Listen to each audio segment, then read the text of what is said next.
प्रणाम साथियों। मैं नितिन मिश्रा आप सभी साथियों का स्वागत करता हूं अगस्त के इस उमस भरे महीने में। और आपकी स्क्रीन पर सामने दिखाई ये चिड़िया है मैना, जिसको लगी है बहुत ज़्यादा गर्मी। और इस मैना ने तो अपनी गर्मी दूर कर ली, उसे मिल चुकी है राहत। पर हम आपको दिल्ली में रहते हुए कराएंगे सैर शिमला की। अब दिल्ली में शिमला कहाँ है, इसके लिए बने रहिए हमारे वीडियो पे। हम दिखाते हैं आपको दिल्ली का शिमला।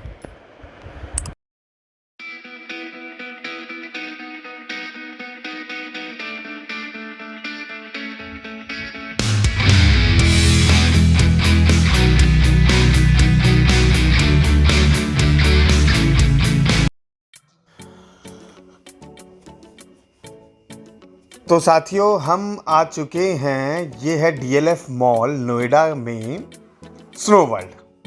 और स्नो वर्ल्ड की बात करें तो ये एक ऐसी जगह है जो आपको बिल्कुल अंदाज़ा नहीं लगने देगा कि आप कहाँ पर हैं, यानी कि इस भरी गर्मी में आप कहाँ पर हैं।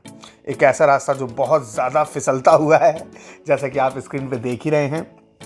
और यहाँ पर एंटर करने के बाद जो मुझे सबसे ज़्यादा एहसास हुआ, जो मैं सबसे ज़्यादा महसूस कर रहा हूँ, वो है यहाँ की ठंडक।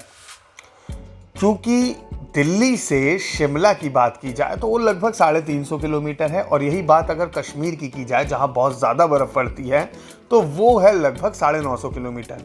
पर यहाँ का जो मतलब टेम्परेचर है वो लगभग -10 डिग्री है।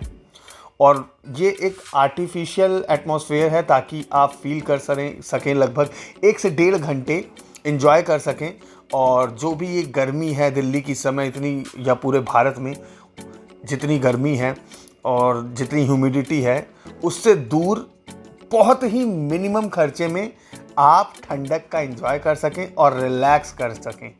आमतौर पे अगर हम वीकेंड में जाते हैं, तो अगर हम किसी हिल स्टेशन जाते हैं तो आमतौर पे कम से कम 5 से 10 हज़ार रुपये तो खर्च होंगे, चाहे हम कितना भी ट्रिप में या ग्रुप के साथ जाएं। बहरहाल स्नो वर्ल्ड की बात करें तो स्नो वर्ल्ड में बहुत सारी यहाँ पर स्नो से रिलेटेड राइड हैं। अभी हम चल रहे हैं यहाँ पर पहली राइड करने, और पहली राइड हम स्टेयर से चढ़े और बहुत ही मतलब अलग सा अनुभव है। अगर आप यहाँ देखें तो ये जो राइड है ये पहली राइड है, और इस राइड के तो क्या ही कहने। इसका जो एक्सपीरियंस है बहुत ही अलग लेवल का है। आपको लगता ही नहीं कि आप कोई आर्टिफिशियल राइड ले रहे हों। यहाँ पर मतलब लगभग ये कम से कम 5 से 10 सेकंड की राइड होगी, और एक अलग ही एक्सपीरियंस है। एक तो लगता ही नहीं कि आप मतलब कैसे जा रहे हो, थोड़ा डरावना सा भी है, कहीं इधर उधर हुए तो चोट भी लग सकती है, लेकिन इन्जॉय बहुत ज़्यादा आप इन्जॉय करोगे। यहाँ पर इन्होंने एंट्री के साथ ही हमें एक किट दी थी। किट का मतलब जहाँ पर इन्होंने हमें जैकेट दिया था, बूट दिए थे जो स्नो पे हम चल सकते हैं, और उसके साथ साथ कुछ प्रिकॉशन के तौर पे आपके पास ग्लव्स थे।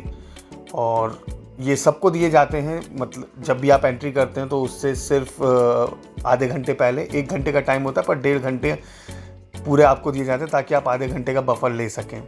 पूरा एरिया स्नो से भरा होता है और आर्टिफिशियल स्नो रहती है यहाँ पर। आप अलग अलग राइड का एंजॉय कर सकते हैं। सिर्फ राइड ही नहीं, स्नो ही नहीं, ये जो पूरा एम्बियंस है, इसका जो एटमॉस्फेयर है बहुत ही अलग दर्जे का है। लगभग 8 से 9 साल से ऊपर के बच्चे बहुत ज़्यादा एंजॉय कर सकते हैं। छोटे बच्चों के लिए तो बहुत रिस्की है, क्योंकि आप देख ही रहे हैं अपनी स्क्रीन पे बहुत ज़्यादा फिसलन है। और ये बर्फ़ देखिए आप, इसकी बहुत मोटी परत है, बहुत मोटी लेयर। आमतौर पे जब हम हिल स्टेशन जाते हैं तो इस तरह की बर्फ़ आमतौर पे नहीं मिलती, लोग वेट करते जाते हैं। ये दूसरी राइड है जो मैंने अभी ली, और ये जो दूसरी राइड मैंने ली ये भी एक अलग तरीके से है। एक ट्यूब है जिसमें आप बैठेंगे और बैठ के अपोजिट साइड में बड़ा एंजॉय करेंगे। आगे बढ़ के देखेंगे तो अलग अलग एक्टिविटीज़ हैं, अलग अलग डमीज़ हैं, अलग अलग जो मूवीज़ हैं उनके जो कैरेक्टर हैं, चाहे वो स्टार वॉर्स हो चाहे मार्वल के हो, उनके डमी लगा रखें ताकि आप एंजॉय कर सकें। आइस मॉन्स्टर है, स्नो मॉन्स्टर है, सॉरी, वो सारी चीज़ें हैं जो उस माहौल को और इन्हेंस करती है, उस माहौल को एकदम ऐसा बनाते हैं कि एकदम रियल ये राइड है। ये भी एक बहुत मतलब अलग एक्सपीरियंस, एक एडवेंचरस एक्सपीरियंस रहा। यहाँ पर लोग बहुत एंजॉय करते हैं। राइड तो ऐसी हैं कि आप करते जाओ, अनलिमिटेड है, आपका मन ही नहीं भरेगा। ऐसी राइडें हैं यहाँ पर, और हर तरीके के लोग, चाहे आप कहें यूथ में फीमेल हो, मेल हो, किड हों और सीनियर सिटीज़न तो हमने खैर ज़्यादा नहीं देखे क्योंकि थोड़ा रिस्की था, पर एंजॉय यहाँ पर सबने किया। इसके चार्ज की बात करूँ तो लगभग ये 900 से 1000 रुपये के आसपास का है और 1.5 घंटे का टाइम मिलता है। साथ ही साथ दिल्ली में मेरी जानकारी में एक है DLF मॉल नोएडा और एक ग्रेटर नोएडा के वेनिस मॉल में। दोनों ही जगह स्नो वर्ल्ड है। राइड शायद डिफरेंट हो सकती हूँ, पर क्योंकि हम अभी DLF मॉल में गए हैं तो इसलिए आपको DLF मॉल के बारे में बता रहे हैं। अगर आगे बात करूँ इस राइड के अलावा जो लोगों ने, हमारी टीम ने और हमने लोगों को एंजॉय करते देखा, जो हमने शूट किया, उसके अलावा पूरी एक टीम है। किसी भी कोई भी हादसे का शिकार ना हो तो पूरा नज़र रखते हैं कि किसी भी तरीके का कोई हादसा ना हो। तो 1.5 घंटे ऐसा नहीं कि कोई कुछ भी करे, बहुत सिक्योर एटमॉस्फेयर होता है। और यहाँ पर जो ये वाला जो माहौल है इसके तो क्या ही कहने। हम बचपन में पिंगू देखा करते थे। एक बात करें तो बहुत ही अलग तरीके का कार्टून होता था। तो पिंगू जो होता था वो होता था पेंगुइन। और पेंगुइन की बात करें तो DD नेशनल पे आता था वो कार्टून और अलग ही एक्सपीरियंस होता था। तो यहाँ पर मतलब कई सारे डमी ऐसे हैं जैसा लगता है कि हम पेंगुइन हाउस आ गए हैं, पेंगुइन के उस जोन पे आ गए हों, अंटार्कटिका वाले में। और लोग इतना एंजॉय कर रहे थे यहाँ पर, एक दूसरे के ऊपर आइस फेंक रहे थे और उठा के, और एकदम मतलब फ्रेश। अभी पीछे मैं मनाली गया था तो ऐसा नहीं कि वहाँ बर्फ़ हर टाइम ही होती है, पर कुछ जगह बर्फ़ थी, पर इतने लोग आ गए थे वहाँ पर तो वो बर्फ़ इतनी गंदी हो गई थी तो वहाँ कुछ घूमने का ही मन नहीं कर रहा था। और अगर आप दिल्ली NCR से या ऐसी जगह पे हैं जहाँ पर कोई भी स्नो वर्ल्ड है या स्नो वर्ल्ड टाइप की चीज़ें हैं, तो मेरा रिकमेंडेशन है कि आप ऐसी जगह पे आइए। क्योंकि आप शिमला जाते हैं, ड्राइव करके जाते हैं या इतना बड़ा सफ़र तय करते हैं, हालांकि नेचर या नेचुरल चीज़ों का कोई तोड़ नहीं है, पर अगर आप बात करें कि कम खर्चे में आप एंजॉय करना चाहते हैं और आप चाहते हैं कि मिनिमम से मिनिमम टाइम पे आप अपने आप को थोड़ा काम करें, रिलैक्स करें, तो ये एक बहुत ही शानदार जगह है। तो मैं उम्मीद करता हूँ कि यहाँ की जो चीज़ें हैं वो आपको पसंद आई होंगी।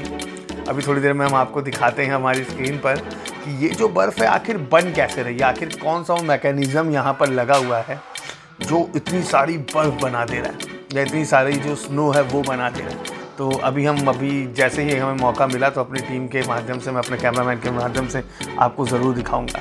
ये स्टार वॉर्स का डमी है जो वहाँ के मतलब विलन्स होते थे। ये देखिए आप लोग राइड ले रहे हैं, एंजॉय कर रहे हैं। ऐसी तमाम एक्टिविटी हैं जो मतलब आप अच्छे से एंजॉय कर सकते हो।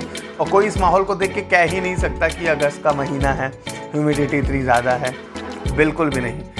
इस तरीके की कई ऐसी एक्टिविटी हैं जो लोग अपने साथ, अपने नियर एंड डियर के साथ एंजॉय कर रहे हैं। छोटे छोटे आप बच्चे देखिए, ये 5 साल से ऊपर का बच्चा है जो यहाँ पर एंजॉय कर रहा है, बिल्कुल समझ नहीं पा रहा है यहाँ हो क्या रहा है। तो अच्छा एटमॉस्फेयर है, आप आइए, आके एंजॉय करिए। जो लोग हमसे पहले यहाँ पर आ रखे हैं वो अपने वीडियो या कमेंट के माध्यम से साझा कर सकते हैं इस वीडियो को देख के कि उनका क्या एक्सपीरियंस था। ये वो मैकेनिज़्म है, आप देखिए ये पाइप्स लगी हुई हैं। यहाँ पर AC वेंट देखिए आप, AC वेंट में एकदम बर्फ़ मतलब पूरी आइस लग रखी है। मैंने पहली बार देखा। दिल्ली में रहते हुए ये चीज़ तो भगवान ना करे हो, क्योंकि हमारा वेदर ऐसा है, एटमॉस्फेयर ऐसा है। पर ये है कि एक अलग एक्सपीरियंस था मेरे लिए, क्योंकि आमतौर पर हिल स्टेशन में AC ज़्यादा नहीं होते, क्योंकि वहाँ नीड ही नहीं होती, तो लगाने का फ़ायदा क्या है। आप ये आइस देखो, एकदम ऐसा लगता है कि नमक हो अगर दूर से आप देख रहे होगे, पर विश्वास मानिए। अब हमने आपको कहा था कि हम आपको मैकेनिज़्म दिखाएंगे, तो आप ये देखिए यहाँ से, ये देखिए बर्फ़ देखिए कैसे जमी हुई है, एकदम प्योर आइस है, ये प्योर स्नो है। और ये वो मैकेनिज़्म है जहाँ से ये आइस, ये स्नो बन रही है। और धीरे धीरे करके चारों तरफ ऐसी ही चीज़ें हैं जो इस एटमॉस्फेयर को, यहाँ के टेम्परेचर को मेंटेन करती है -10 डिग्री से।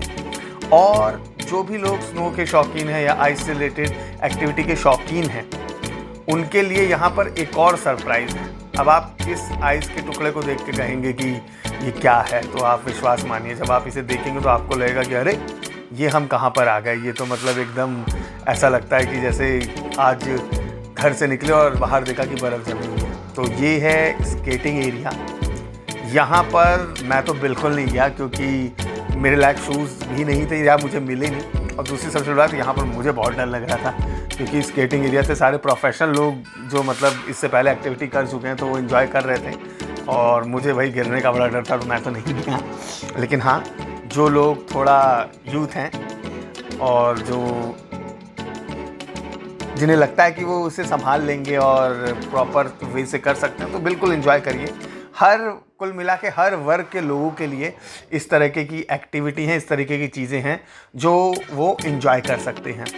तो ये वो एरिया था जहाँ पर लोग स्केटिंग करते हैं। अभी आगे चल के हम यहाँ इस एरिए को जब ख़त्म करेंगे तो आपको और भी एक्टिविटीज़ दिखाएंगे। अभी हमने क्योंकि अभी एंट्री ही की थी यहाँ पर, तो एंट्री करने के बाद कुछ लोग अभी उधर राइड एंजॉय कर रहे हैं। अभी कुछ लोग अपने जो आइस पे चलने, स्नो पे चलने वाले बूट हैं उसको चेंज करके यहाँ पर स्केटिंग बूट पहन रहे हैं और यहाँ पर वो एंजॉय कर रहे हैं। हमने भी कोशिश की कि हमें वो बूट मिल जाए, पर वो बूट हमें मिला नहीं हमारे साइज़ का। तो हमने कहा कि बहुत सारी एक्टिविटी हम इसे स्किप ही करें, पर ये है कि ये कई सारी एक्टिविटी है जो 1.5 घंटे के लिए आपको पूरा इंगेज रखती है। तो आप जब भी आएँ एकदम टाइम निकाल के आएँ और अच्छे से यहाँ एंजॉय करें। हम यही उम्मीद करते हैं कि आप इस वीडियो को बहुत अच्छे से एंजॉय कर रहे होंगे। तो इसके बाद जब हम स्केटिंग एरिया पे गए, हमने यहाँ देखा कि स्केटिंग एरिया में हमारे नाप का, हमारे साइज़ का बूट मिलेगा, तो हमें बिल्कुल भी नहीं मिला। तो यहाँ से हमने क्या किया कि कोशिश की, लेकिन हमारा काम बन नहीं पाया। तो अब आगे चलते हैं इसके बाद और देखते हैं कि हमें अगली एक्टिविटी कौन सी करनी है। अब निराशा तो हमें हाथ लग गई, तो हम अब दूसरी एक्टिविटी प्ले करने लग गए। तो यहाँ पर इसे क्या बोलते हैं मुझे बिल्कुल नहीं पता, पर इसमें मज़ा बहुत आया। हमने काफ़ी देर इसमें एंजॉय किया, लगभग 10 से 15 मिनट। तो ये है जहाँ पर 5 साल से 12 साल के बच्चे एंजॉय कर सकते हैं। यहाँ पर मैंने अपने वीडियो की शुरुआत में आपको पिंगू के बारे में बताया था, पेंगुइन के बारे में, जो एक सीरियल आता था, उन्हीं की पेंटिंग है। और वैसे भी अगर स्नो एरिया हो और पेंगुइन की फ़ोटो ना हो तो कहीं ना कहीं अधूरा ही है। तो आप अगर देखेंगे तो इतनी रियल पिक्चर है, सच में ऐसा लगता है कि वो साथ ही हो आपके। तो इस तरीके का पूरा जो एटमॉस्फेयर है यहाँ पर क्रिएट किया गया है। बिल्कुल ऐसा लगता है कि आप दिल्ली, शिमला बिल्कुल नहीं, ऐसी जगह है अंटार्कटिका पहुँच गए हो और इन्जॉय कर रहे हो। यहाँ पर बड़ा मज़ा आ रहा है। आप भी, गर्मी बहुत है, वीकेंड पे, वीकडेज़ पे जब भी आपको मौका मिले, महज 900 से 1000 रुपये का बीच का इसका जो टिकट प्राइस है। 1.5 घंटे का समय है। 1.5 घंटे का आपके लिए बहुत ऑसम टाइम रहेगा, बहुत अच्छा एक्सपीरियंस आप करोगे। तो आप यहाँ ज़रूर आइए, बिल्कुल एंजॉय करिए। और हमने तो यहाँ बहुत एंजॉय किया। अब हम चल रहे हैं इसके आगे इग्लू हाउस, क्योंकि छोटे छोटे इग्लू हाउस तो बने थे, पर एक बहुत डेडिकेटेड एरिया था, डेडिकेटेड जोन था जहाँ हमने इग्लू हाउस का एंजॉय किया। तो यहाँ पर इग्लू हाउस जाने से पहले आप देखेंगे तो बर्फ़ जिसका आनंद लिया, स्नो जिसका आनंद लिया हमने एक दूसरे के साथ किया। ये आप देखें अपनी स्क्रीन पर कितना मोटा पत्थर, मतलब पत्थर नहीं है, ये बर्फ़ ही है। पर मजाक में अगर कोई, ये देखिए, ये चट्टानी पत्थर है, स्टोन बहुत हैवी स्टोन है। हमने कोशिश की इसे तोड़ने की, 1-2 और मतलब आइस ली, लेकिन बिल्कुल टूटा नहीं। तो ऐसा नहीं है, ये एकदम आर्टिफिशियल ज़रूर डेवलप हो रही है, पर ऐसी है नहीं, बहुत स्ट्रॉन्ग है। तो ये है इग्लू हाउस। यहाँ पर जब हम गए तो एकदम अलग ही एक्सपीरियंस था। हमें ऐसा लगा कि जैसे हम पिंगू का वही सीरियल देख रहे हो। जाते जाते एकदम अंधेरा है, बिल्कुल अंधेरा, लगेगा ही नहीं कि अंदर कुछ है, जैसे कोई गुफा सी हो। और अगर आप देखेंगे तो आप बिल्कुल एक्साइटेड हो चुके होंगे कि अरे ये क्या है। और यहाँ अंदर एकदम अंधेरा, म्यूज़िक चल रहा था, कुछ लोग बैठे हुए थे, कुछ लोग एंजॉय कर रहे थे। तो अभी हम यहाँ पर हमने अपने मोबाइल की लाइट जला दी और बहुत अच्छा लगा। तो साथियों, मैं उम्मीद करता हूँ आपको हमारा प्रयास पसंद आया होगा। फिर भी अगर हमसे कोई चूक हो गई हो तो आप अपने कमेंट के माध्यम से हमें फीडबैक दे सकते हैं। हमारे चैनल को लाइक और सब्सक्राइब करना बिल्कुल ना भूलें। बहुत बहुत शुभकामनाएं, बहुत बहुत धन्यवाद। नमस्कार।